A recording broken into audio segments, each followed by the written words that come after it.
প্রিয় তামিম ইকবাল, আপনার উদ্দেশ্যে খোলা চিঠি। এই যে আপনাকে নিয়ে দু একটা সমালোচনা হলেই কিছু চামচা ক্রিকেটার এবং কিছু চামচা সাংবাদিকদের লেলিয়ে দেন, এটা কি আপনার ব্যক্তিত্বের সাথে যায়?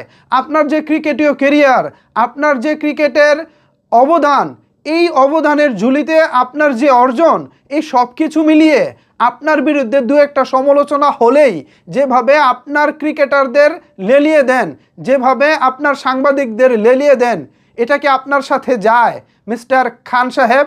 আপনাকে তো শুনেছি আপনি কলিজাওয়ালা খান, আপনি কলিজাওয়ালা তামিম ইকবাল। সো সেই কলিজাওয়ালা তামিম ইকবাল যখন দু চারজন চামচা ক্রিকেটার, দু চারজন চামচা সাংবাদিককে তার পক্ষে কাজ করার জন্য লেলিয়ে দেয়, তখন কলিজাওয়ালা খান সাহেব বলতে সত্যি আমি দ্বিধাবোধ করি।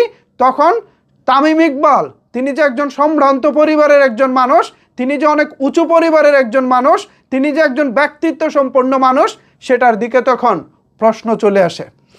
আমি রিসেন্ট টাইম না, শুধু অনেক আগেও দেখেছি, যখনই তামিম ইকবালকে নিয়ে কোনো না কোনো প্রশ্ন ওঠে তখনই ক্রিকেটাররা লাগাতার স্ট্যাটাস দিতে থাকে। অথচ এই ক্রিকেটাররা মুস্তাফিজ ইস্যুতে নীরব ছিল। যারা আজকে তামিমের পক্ষে স্ট্যাটাস দিয়েছে সেই সব ক্রিকেটাররা মুস্তাফিজ ইস্যুতে নীরব ছিল। আজকে সেই ক্রিকেটাররা এখন হচ্ছে তামিমের পক্ষে স্ট্যাটাস দিচ্ছে। সাংবাদিকরা যারা 2 দিন আগেও বিসিবিকে বলতেছিল আমরা বিশ্বকাপ খেলতে ভারতে যাব না, ভারতের দাদাগিরি আমরা মানব না, দেখি এবার বিসিবি কি সিদ্ধান্ত নেয়, বিসিবির কি সেই হেডেম আছে কিনা, বিসিবির কি সেই গার্ডস আছে কিনা, বিসিবি কি পারবে বিসিসিআইয়ের বিরুদ্ধে গিয়ে সিদ্ধান্ত নিতে?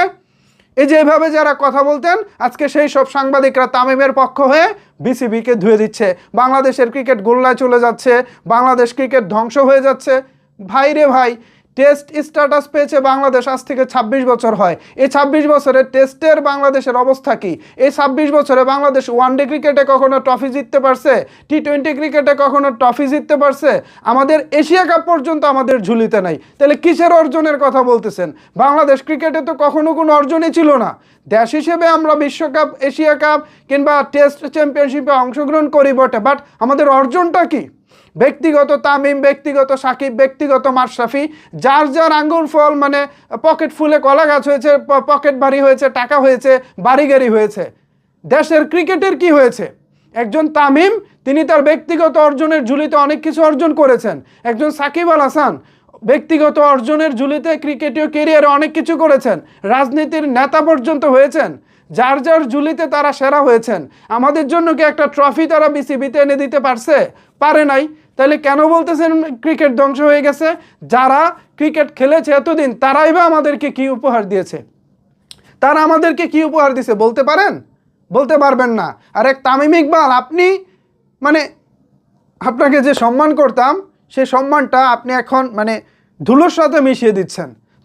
দু চারজন চামচা ক্রিকেটার দিয়ে স্ট্যাটাস দেওয়ান, দু চারজন হচ্ছে পছন্দের যারা সাংবাদিক আছে তাদেরকে লেলিয়ে দেন। এসব করে আপনি কি পাচ্ছেন?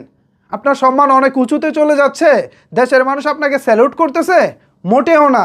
সোশ্যাল মিডিয়াটা ঘুরে দেখুন, আপনাকে নিয়ে যেসব কন্টেন্ট হচ্ছে সেই সব কন্টেন্টের কমেন্টস বক্সগুলো দেখুন। আপনার যদি ন্যূনতম থাকে কিছু, তাহলে আপনি আপাতত এখান থেকে দূরে সরে যাবেন। আর ভেঙে কিছু বললাম না, খুলে কিছু বললাম না, কারণ প্রত্যেকটা মানুষেরই আলাদা আলাদা ব্যক্তিগত পছন্দ থাকতেই পারে। এত সমালোচনার পরেও যদি আপনার এটা এত মিষ্টি লাগে, তাহলে আপনি এই মিষ্টি খেতে পারেন। I have a no problem.